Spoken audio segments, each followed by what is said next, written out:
Hello friend, स्वागत है आपका कामेश्वरी दीप चैनल पर। आज मैं आपसे बात करूंगी भगवान जगन्नाथ 15 दिन तक क्यों बीमार रहते हैं। तो इसके पीछे की कहानी क्या है, क्यों भगवान जगन्नाथ 15 दिन तक बीमार रहते हैं, क्या है इसकी वजह। तो आइए सुनते हैं। जगन्नाथपुरी का रथ उत्सव विश्व में प्रसिद्ध है। उत्सव में कुछ दिन पहले ज्येष्ठ पूर्णिमा के दिन भगवान जगन्नाथ को 108 घड़े जल से स्नान कराने की प्रथा है। 108 घड़े जल से स्नान करने के बाद भगवान जगन्नाथ बीमार पड़ जाते हैं। 15 दिन बीमार रहने के बाद जब ठीक होते हैं तब नैनासर में उत्सव मनाया जाता है। तो सोचने वाली बात तो यह है कि जो भगवान है, जिसके लिए पूरे ब्रह्मांड में कुछ भी असंभव नहीं है करना, वह बीमार कैसे पड़ जाते हैं। बीमार होना एक मानवीय घटना है, भगवान बीमार कैसे हो सकते हैं। तो इसके पीछे की भगवान की एक लीला है। तो आइए जानते हैं इस लीला के बारे में। भगवान जगन्नाथ का एक बहुत ही अनन्य भक्त हुआ करता था। उसका नाम था माधव दास। जब माधव दास की पत्नी का देहांत हो गया तो वह पूरे समय जगन्नाथ भगवान की सेवा में ही लगा रहता। मानो उसका पूरा जीवन उसने भगवान जगन्नाथ को सौंप दिया है। सेवा के बाद जो मिलता वह खाता और वहीं भगवान जगन्नाथ के मंदिर के पास वाली कुटिया में सो जाता। सालों साल बीते पर माधव दास किसी भी दिन भगवान की सेवा से नहीं चूकता। दिन तो बहुत बड़ी बात है, वह किसी भी क्षण भी भगवान की सेवा में नहीं चूकता। अब माधव दास जो धीरे धीरे बूढ़ा हो चला, तब वह बीमार रहने लगा। लोगों ने उससे कहा कि अब आराम किया करो, तुम बूढ़े हो गए हो और बीमार भी रहते हो। माधव दास किसी की भी नहीं सुनता, बस अपनी प्रभु सेवा में लगा रहता। एक दिन की बात है कि माधव दास बहुत बीमार हो गया। लोगों ने उससे कहा कि वैद्य के पास जाओ, दवाई खाओ, परंतु माधव दास सबसे कहता कि जिसके सर पर जगन्नाथ का हाथ हो तो उसे किस बात की चिंता, अब भगवान है ना, सब देख लेंगे, यही कहता और निरंतर अपनी प्रभु सेवा में लगा रहता।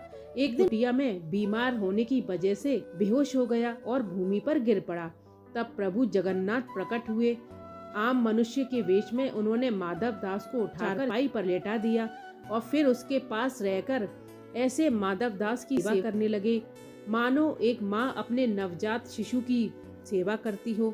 माथे पर पट्टी देकर उसका ज्वर कम करना, उसे काढ़ा पिलाना। फिर माधव दास बहुत ही कमजोर हो गए थे, उसकी सोचने समझने की शक्ति बहुत कम हो गई थी। धीरे धीरे जब माधव दास ठीक होने लगा तो एक दिन उन्होंने भगवान को पहचान लिया और पहचानते ही माधव दास प्रभु के सामने हाथ जोड़कर जोर जोर से रोने लगे। रोते हुए कहने लगे कि हे प्रभु, आप यह सब क्या कर रहे हो, मैं आपका भक्त हूँ। भगवान श्री हरि ने उसे अपने हृदय से लगा लिया। प्रभु के हृदय में लीन होकर फिर कौन सी आस और लालसा बाकी रह जाती है। माधव दास को जीवित होते हुए भी इसी धरती पर साक्षात वैकुंठ का अनुभव हो रहा था। प्रभु ने उसके पीठ को दुलारते हुए उसे चुप कराया। कर्म फल का सिद्धांत देखिए। सुबकते हुए माधव दास ने श्री हरि से कहा, हे प्रभु, हे परमानंद, आप तो त्रिलोकी के स्वामी हैं, आप ही नारायण हैं, आपके लिए कौन सी बड़ी बात है। आपकी इच्छा हो तो बीमार क्षण भर में अच्छा हो जाता है। फिर आपने मेरी सेवा करने के स्थान पर मुझे पूर्णतः स्वस्थ होने का वरदान क्यों नहीं दिया, मेरी सेवा करने के स्थान पर मुझे पूर्णतः स्वस्थ क्यों नहीं कर दिया। तब भगवान ने मुस्कुराकर माधव दास से कहा, हे प्रिय, कर्मों का फल तो भोगना ही पड़ता है, कर्म का चक्र ही नियति है। यदि मैं तुम्हें अभी तुम्हारी पीड़ा से मुक्त कर दूं तो भी आगे चलकर तो तुम्हें फिर से कष्ट भोगना ही पड़ेगा। संसार में जो भी कर्म होते हैं उसे निश्चित कर्म फल भी होते हैं। फिर भगवान ने कहा कि तुम्हारे कर्मों के अनुसार ही मैंने तुम्हारी सेवा की है, तुमने जितनी मेरी सेवा की उसका कोई मोल नहीं है। भगवान भी भक्त के प्रेम के भूखे होते हैं, यही एक भाव भगवान को सबसे प्रिय है। तुम्हारा प्रेम मेरे लिए सेवा हो सकता है, तो जब तुम्हें सेवा की आवश्यकता है तो मेरा प्रेम भी तुम्हारे लिए सेवा हो सकता है। मेरे प्रिय माधव दास, तुम्हारे कर्मों का तो फल तो तुम्हें अवश्य मिलेगा, पर तुम्हारी भक्ति से मैं इतना प्रसन्न हूँ कि तुम्हारे बचे हुए कष्ट अब मैं अपने ऊपर लेता हूँ। अब मैं तुम्हारी इस पीड़ा को यही अंत करता हूँ और तुम्हारे 15 दिन का जो ज्वर शेष है वह मैं अपने ऊपर लेता हूँ और तुम्हें स्वस्थ शरीर प्रदान करता हूँ। भगवान के ऐसा कहते ही माधव दास स्वस्थ हो गया। उधर मंदिर में ज्येष्ठ पूर्णिमा के अवसर पर भगवान को 108 घड़े जल से नहलाया जा रहा था।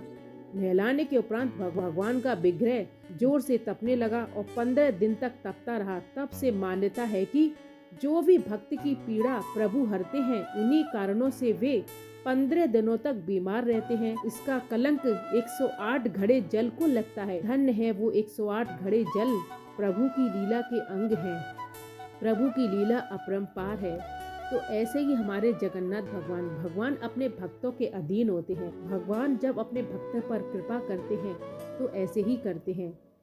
इसी कारण भगवान 15 दिन के लिए बीमार होते हैं। 15 दिन बीमार रहने के बाद जब ठीक होते हैं तब उनका उत्सव मनाया जाता है।